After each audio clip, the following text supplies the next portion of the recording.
Hello guys, कैसे हैं आप सभी लोग। आप सभी का स्वागत है फिर से हमारे चैनल नॉलेज बाई जी पर। मैं हूं आपका दोस्त अमित कुमार, लेकर आया हूं आपके लिए एक और न्यू इन्फॉर्मेटिव वीडियो लॉ से संबंधित।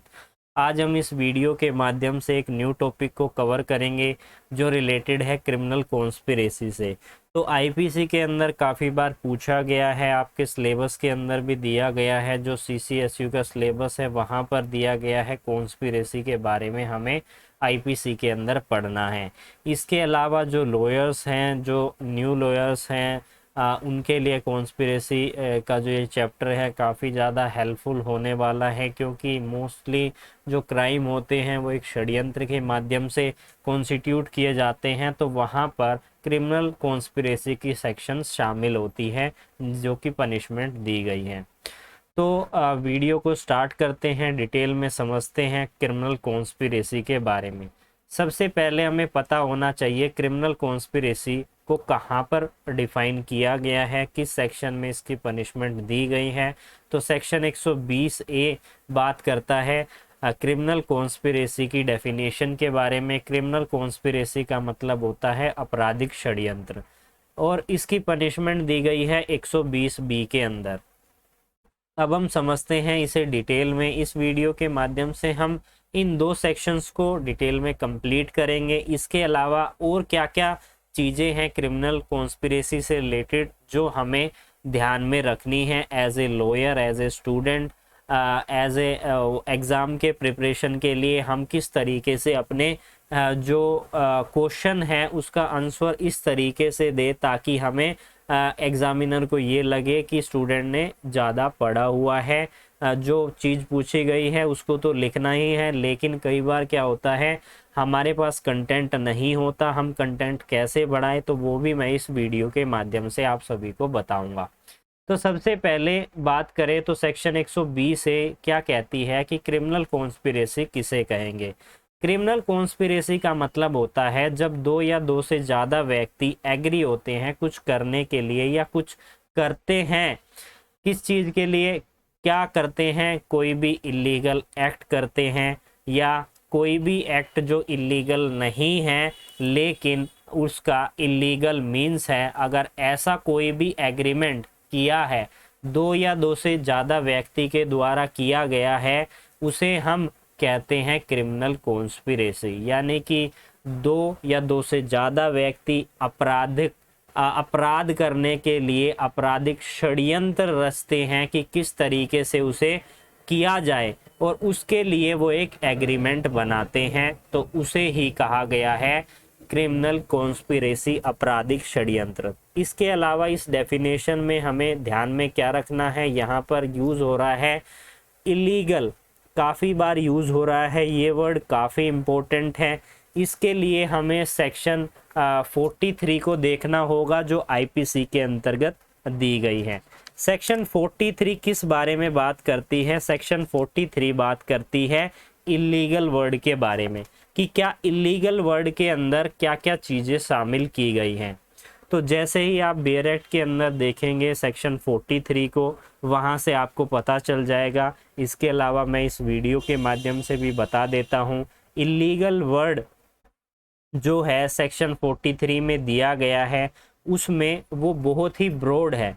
यानी कि इलीगल एक्ट के अंदर वो सभी एक्ट आ जाते हैं जो कि कोई ऑफेंस हुआ है, जो लॉ के द्वारा प्रोहिबिटेड है, कोई भी एक्ट करना वो इलीगल होगा, या कोई सिविल रॉन्ग किया है वो भी इलीगल होगा, या कोई भी चीज़ किसी व्यक्ति के लिए बाउंड है उसे करने के लिए, लीगली वो बाउंड है उसे नहीं करने के लिए, लेकिन वो कर रहा है, तो उसे भी हम इलीगल कहेंगे।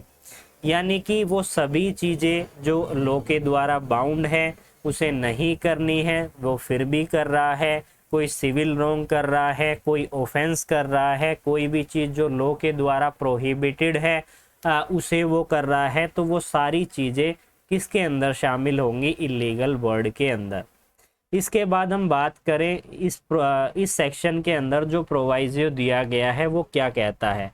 यह सिंपली यह कहता है कि जब भी आप कोई कॉन्स्पिरेसी कॉन्स्टिट्यूट कर रहे हैं, उसके लिए आप एग्रीमेंट बना रहे हैं, अगर वो किसी ऑफेंस को कमिट करने के लिए बनाया गया है, तभी आप क्रिमिनल कॉन्स्पिरेसी के लिए लायबल होंगे। अगर आपने एग्रीमेंट किसी और पर्पस के लिए बनाया है तो वहाँ पर आप इसके लिए क्रिमिनल कॉन्स्पिरेसी आपराधिक षड्यंत्र के लिए लायबल नहीं होंगे।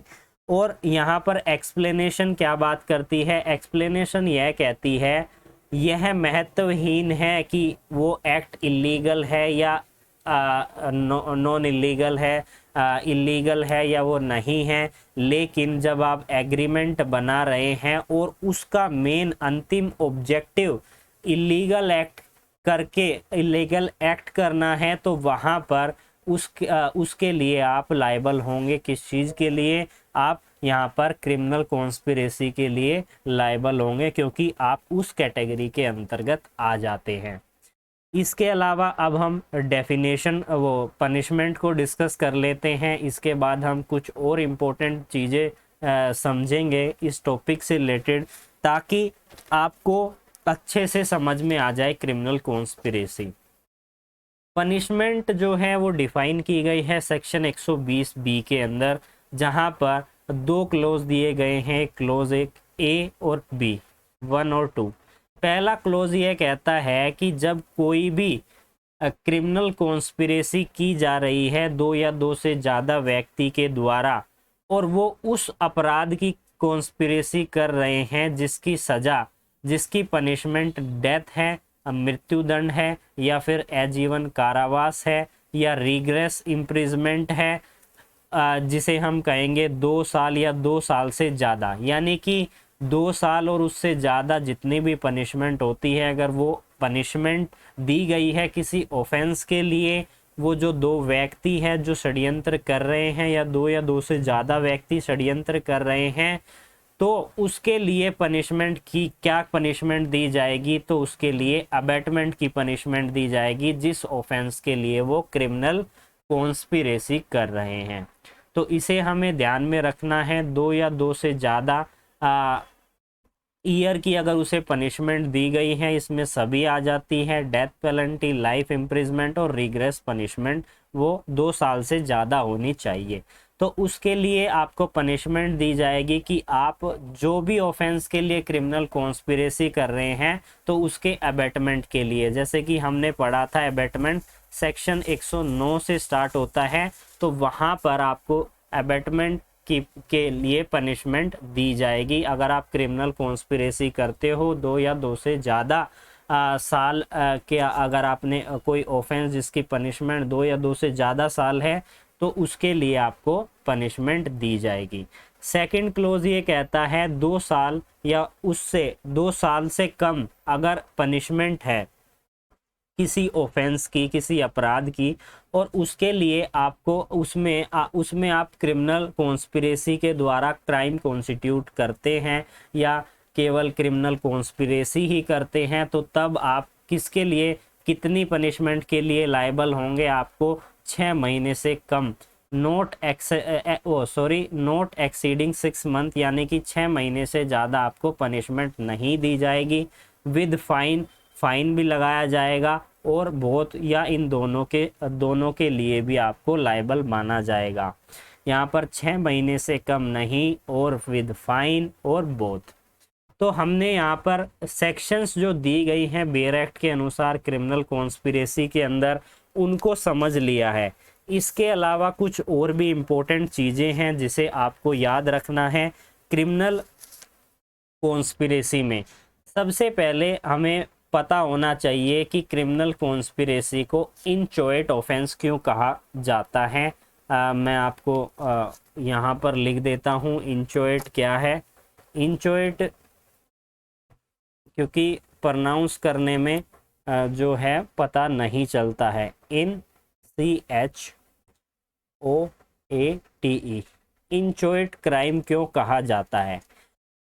क्रिमिनल कॉन्स्पिरेसी को इंचोएट क्राइम इसलिए कहा जाता है क्योंकि यहाँ पर जो किसी क्राइम को कॉन्स्टिट्यूट करने के लिए जो एसेंशियल चीज़ें होती हैं वो यहाँ पर कंप्लीट नहीं होती, क्योंकि क्रिमिनल कॉन्स्पिरेसी में वो केवल षड्यंत्र कर रहे हैं, उसको कमिट नहीं कर रहे हैं, किसी को इंजरी नहीं हो रही है, पर्सन इन्वॉल्व है, लेकिन इंजरी नहीं हो रही है, वो उसे करे ना करे, तो इंचोइट क्राइम अगर होता है तो क्रिमिनल कॉन्स्पिरेसी के लिए ही लाइबल, अगर वो करते हैं तो भी वो लाइबल होंगे, भले ही वो उस एक्ट को सव्य करें या ना करें। इसके अलावा हमें इस क्रिमिनल कॉन्स्पिरेसी के सेक्शन में हमें पता होना चाहिए कि क्रिमिनल कॉन्स्पिरेसी को कॉन्टिन्यूअस ऑफेंस क्यों कहा जाता है, क्योंकि जब भी कोई कॉन्स्पिरेसी की जाती है उसमें ए, बी, सी, डी यानी कि ऐसे व्यक्ति शामिल हो सकते हैं। यहाँ पर ये 2 भी हो सकते हैं, 3 भी हो सकते हैं, 4 भी हो सकते हैं, क्योंकि अगर कोई भी कॉन्स्पिरेसी अगर पहले इन 2 के बीच में की गई तो ये हम इसे मान लेते हैं ये स्टेज 1 है। उसके बाद उन्होंने इसको शामिल कर लिया तो यहाँ पर इन तीनों ने मिलकर स्टेज 3 का जो है प्लान बनाया।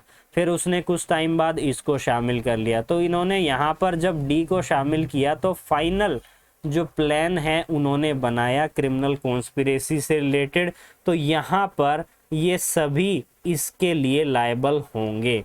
तो कॉन्टिन्यूअस बना रहता है, यानी कि यहाँ से स्टार्ट हुई, फिर यहाँ आई, फिर यहाँ आई, फिर यहाँ आई, और इस तरीके से ये पूरा जब ये चारों व्यक्ति इसमें इन्वॉल्व हो गए तो ये एक प्रॉपर कॉन्स्पिरेसी को बनाकर फिर उसके लिए आगे प्रोसीड करते हैं। तो हमें याद रखना है कॉन्स्पिरेसी में सभी जितने भी व्यक्ति हैं वो सभी लायबल होंगे, क्योंकि वो सभी म्यूचुअली एजेंट होते हैं, म्यूचुअली वो एग्री करते हैं उसे करने के लिए।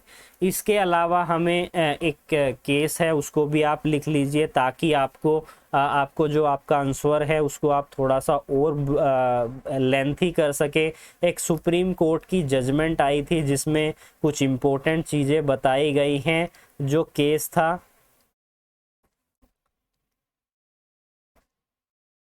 देविंदर पाल वर्सेस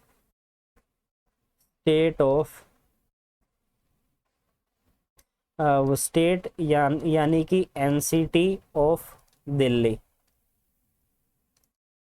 ये केस था। इस केस में क्या कहा था, इस केस में सुप्रीम कोर्ट ने यह कहा था कि जो कॉन्स्पिरेसी है वो 2 व्यक्तियों के द्वारा की जाती है, और ये दोनों व्यक्ति, एक ये यहाँ पर मैं बना देता हूँ, एक ये व्यक्ति है, एक ये व्यक्ति है, मतलब मिनिमम 2 व्यक्ति होने चाहिए। ये दोनों व्यक्ति एक दूसरे को प्रोत्साहित कर सकते हैं, सपोर्ट कर सकते हैं क्राइम कॉन्स्टिट्यूट करने के लिए।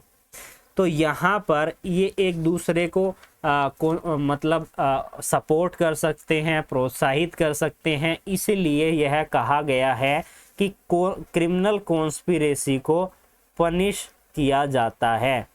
लेकिन जब कोई एक व्यक्ति, अगर ये अकेला व्यक्ति है, ये कोई क्रिमिनल कॉन्स्पिरेसी कर रहा है, तो क्रिमिनल कॉन्स्पिरेसी के अंदर तो वैसे आएगा ही नहीं, क्योंकि यहाँ पर क्रिमिनल कॉन्स्पिरेसी की जैसे हमने डेफिनेशन पढ़ी वहाँ पर लिखा हुआ है 2 और 2 से ज़्यादा व्यक्ति। तो यानी कि ये अकेला व्यक्ति है, ये अपने माइंड में कुछ सोच रहा है जो आता है मेंस रिया के अंदर, तो इसके लिए हम लायबल नहीं कर सकते, ये पर्याप्त नहीं है किसी व्यक्ति को पनिश करने के लिए। यहाँ पर आता है कि हम क्यों पनिश करते हैं क्रिमिनल कॉन्स्पिरेसी के लिए।